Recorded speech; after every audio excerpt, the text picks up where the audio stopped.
Hand over the child, now. My blood froze as masked men stormed into the ICU, guns pointed at me and the medical staff.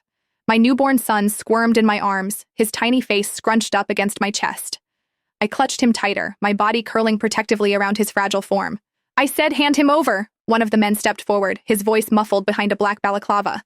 Please, I begged, tears streaming down my face. He's just a baby.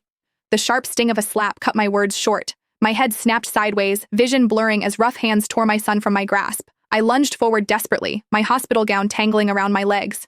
No, please, give him back to me. The nurses cowered against the wall. Where was security? Where was Callus? My husband should have been here hours ago when my water broke, but the CEO of Lumicore was unavailable. Now, after hours of labor, after finally holding my beautiful boy in my arms, these monsters had appeared from nowhere. What happened next will haunt me until my dying breath. One of the men laid my son on the bed and grabbed a pillow. My scream tore through the room as he pressed it over my baby's face. My baby's tiny limbs flailed against the white cotton, his movements growing weaker until they stopped. No! God, no! I thrashed against the hands holding me back, my throat raw from screaming. The men laughed. They actually laughed, as my world collapsed around me. Someone stepped toward me, the butt of a gun raised. Pain exploded across my temple as he slammed it against my head. I didn't lose consciousness, though I wished I had. Instead, I lay still, eyes closed, as tears leaked from my eyes. Suddenly, a phone chimed. A video call. Greetings, boss. I've done as you ordered.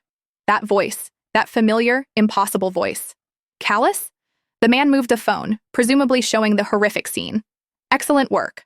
My husband's cool, controlled tone sliced through me like a blade. And Donna? She's unconscious. Perfect. Callus sounded pleased about the murder of his own child.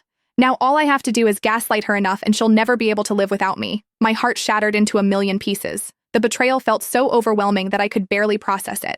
The father of my child and my husband of 5 years had ordered his own son's murder. Then another voice came through the phone. It was feminine, but very familiar. What are you doing, darling? I instantly realized the voice. It was Hannah Jacobs, his secretary. Why is she calling my husband darling? Just tying up loose ends, honey. Callus's voice softened in a way I'd rarely heard. I've kept my promise.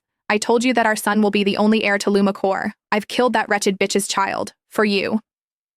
Our son? They had a child together? The room spun around me as I fought to remain still and to keep my breathing shallow with my eyes closed. 5 years of marriage, and my husband was not only cheating, but had started another family with his secretary.